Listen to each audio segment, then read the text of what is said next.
Senator John Fetterman back in the news, always fun. In this case, he has some harsh words for Representative Nancy Pelosi. A little bit of drums here might get spicy. He was being interviewed by Politico, and at one point the reporter asked him, after Joe Biden's debate over the summer, you didn't think he should drop out? To which John Fetterman said, we can both agree that he had a rough debate. It's an understatement. Pelosi really tried to, what's the word I'm looking for? She embraced this, she's the godmother, she's the enforcer, and now she's blaming Biden. Well, you can't have it both ways. You got what you wanted, and now you're still blaming Biden. I think it's really ironic that you have a woman at age 84 and she is still hanging on. I think he means to power, not to life. It's bad, but it's not as dark as it might seem at first. I don't know for sure, I don't know the guy actually, but anyway, why not give a younger generation an opportunity to occupy that seat? And what he seems to be referencing there is Nancy Pelosi has gone on this tour to the media and she's mostly just angering everyone. She's attacking Bernie Sanders and John Fetterman mad at her. Anonymous Democrats in the House, as we'll show you, mad at her. So she said, the anticipation was that if the president were to step aside, that there would be an open primary, adding that Harris would have done well in that and been stronger going forward, but we don't know that. That didn't happen. Basically saying he should have dropped out sooner or not endorsed Harris. Basically, there should have been a better situation to propel Harris theoretically to winning the election. Now, Pelosi did urge Biden to run for re-election back in 2022, but she was one of his critics after the debate. Eventually, it still took quite a while after the debate, but John Fetterman hanging in there with the defense of Biden even longer than she did. Yeah, so we thought we were sending Fetterman in to challenge the establishment because he played a populist while running for office. And remember, almost all these politicians are just actors. They're like low rent actors. And the donors go, oh, okay, who's in the acting pool today? Oh, Fetterman, he's got a sweatshirt on, nice touch. We'll pretend he's populist. Look at this. Philip, he's going to pretend to challenge the establishment. So then he comes in there and he's like, no, I love, biggest defender of the establishment. So look, we know his track record on Israel, which is, oh my God, we should send all of our American taxpayer dollars to Israel to slaughter more Palestinians. They haven't done enough.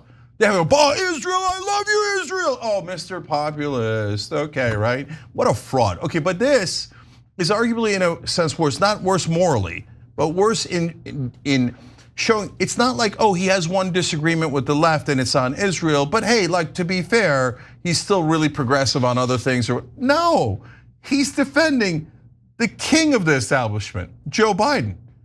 You think Joe Biden should have stayed in the race? For God's sake, what a pathetic embarrassment you are. So he's like, no, my daddy was Biden, my daddy's Biden. It should have been Biden, he's fine. We just take his brain and we stuff it back into his ear and then he'll be fine, okay? And so I can't believe another member, look at me, I'm such a brave populist. I have a sweatshirt on and I'm criticizing Nancy Pelosi for going after someone even more establishment, Joe Biden. So what was your brilliant idea? It was just think, and not what was, we know it. He thought Biden should have stayed in the race. And Biden's own people told Pod Save America, of course, after the election, that their own internal numbers showed that Trump would have won 400 electoral votes. 400 if Biden had stayed in. And that's Biden's people saying it, but the only one who doesn't believe it is Fetterman. Fetterman's like, no, Biden is young and dynamic and Israel has the most moral army. Yeah, sorry, Pennsylvania. This is one of the things I feel most bad about. Look, I didn't do tribalism. There was a Turkish American running against him, and I torpedoed that guy because I thought Fetterman was a populist progressive, right? It turns out, look, Dr. Oz might have literally been better because he would not have been as vicious on Gaza. And he would not have helped the establishment lie as thoroughly as John Fetterman. So he's total trash. And Eric Adams should take him out in his trash revolution. I agree. You know what sucks, Cenk? Like I just kind of, I don't want to push back too much, but you know what sucks about Fetterman and his whole like Daenerys arc and how much he just this 180 And the fact that we were all there for him after his stroke and we were rooting for him, and there he is. I mean, obviously, like, I don't know, Biden didn't go through a stroke that we know of, but like, becoming this rabid Zionist and throwing out under all of the, Palestine justice activists under the bus. It's just like so upsetting. And I will say, caveat to what I want to say, is that I think part and parcel of the reason that Fetterman was able to do that is that Fetterman didn't come from like the grassroots in a way that made him accountable. And I feel like you can track similar trajectories with someone like Kyrsten Sinema, right? She, and I'm not trying to like crap all over the Greens, but like she was a Green Party candidate, and sadly the Greens don't have as much of like a grassroots network of folks that can really hold someone like Sinema accountable. I think I made calls for Sinema back in the day, right? But like, this is why it's important that if and when we do build third parties and when we do build grassroots organizations, that we can vet these folks, that they work their ways up through different halls of power and not just, I mean, I understand like Fetterman did to a certain degree, but like the Senate is a massive leap. So that's just like broader thoughts. But what I really want to say is, at some point we're gonna need his vote. And all of us who are dumping on him, rightly so, are gonna have to rely on him. Maybe it's gonna be on healthcare, maybe it's gonna be on the minimum wage, maybe it's gonna be on something else. But sadly, we're gonna need him. And that's sort of the disgusting politics that is the Senate. So I just wanna brace everyone for that moment. Yeah, but Franny, here's why I don't think it's relevant. I hear you and I understand what you're saying, but he's exactly the type of guy who's gonna vote against you no matter what. So if you can say, oh, you're giving him the excuse because you yelled at him too much. Well, if he didn't have that excuse, he'd come up with another excuse. Did he even have an excuse for supporting a genocide maniacally? No, he didn't have an excuse for that. Did he have an excuse for going from what he pretended to be the most left-wing senator to the most right-wing Democrat? He doesn't have an excuse for that. He doesn't need an excuse. He's like, I have a sweatshirt on, so I'm populist, I'm good. So I could just betray you at every turn. I would never count on that guy for a single vote.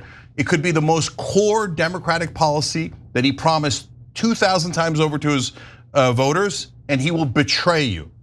Mark my words, write it down in stone. John Fetterman is not a guy you could ever trust. He will definitely betray Democrats. He will betray the left. He will betray populism. He will do anything that his donors ask for. He's one of the most despicable, immoral actors in Washington. He was 2022 or 2020? 2022? 22, I think. 22, okay. Yeah, it's a little bit early, but maybe some talks should start to be going around. Oh yeah. I know, 100%. but I mean, like, we gotta break the wheel to go to your Daenerys, early Daenerys before the arc, right? Like, what are we gonna do? We're gonna get another actor from Pennsylvania, right? And so then he's gonna act as if he's a populist, and then he's gonna go, where's the donors? I got my knee pads, where are they? Oh, my beloved donors, right? So we gotta break the wheel first, get money out of politics. You gotta defeat the Democrats in a presidential primary, and then use the leader of the party to change the party entirely. We all tried together to change the party from the bottom up, Justice Democrats, etc. And they went on a weird swerve, right? So presidential primary next time, defeat all the Jen Psaki's and all their stupid elitism, and they'll have Morning Joe and The View come out and go, you can't vote for a populist Democrat. You have to vote for the anointed one. You have to vote for the most corporate one. That's the only way we can win. That's the only way. But now when they say that's the only way we can win, we're all gonna laugh our asses off at them. You freaking losers. You lost to Trump twice. Why would I ever listen to an idiot like Joe Scarborough or Whoopi Goldberg? They don't know anything about politics. All they know is, I'm rich, I love rich Democrats, I love rich Democrats. Oh, Bernie, he doesn't like rich Democrats, he doesn't like donors. Oh no, you have to vote for someone else because Bernie can't win, Hillary and Kamala can. How'd that work out for us? All right. I'm animated today. Yeah, even throwing some bombs. You should be a little bit nicer to Joe Scarborough. He could end up being the Joe Rogan of the left. Hey, Joe Scarborough, if you don't get it, which you probably don't, we're laughing at you. Thanks for watching The Young Turks. I really appreciate it. Another way to show support is through YouTube memberships. You'll get to interact with us more. There's live chat emojis, badges. You've got emojis of me, Anna, John, JR. So those are super fun. But you also get playback of our exclusive member-only shows and specials right after they air. So all of that, all you gotta do is click that join button right underneath the video. Thank you.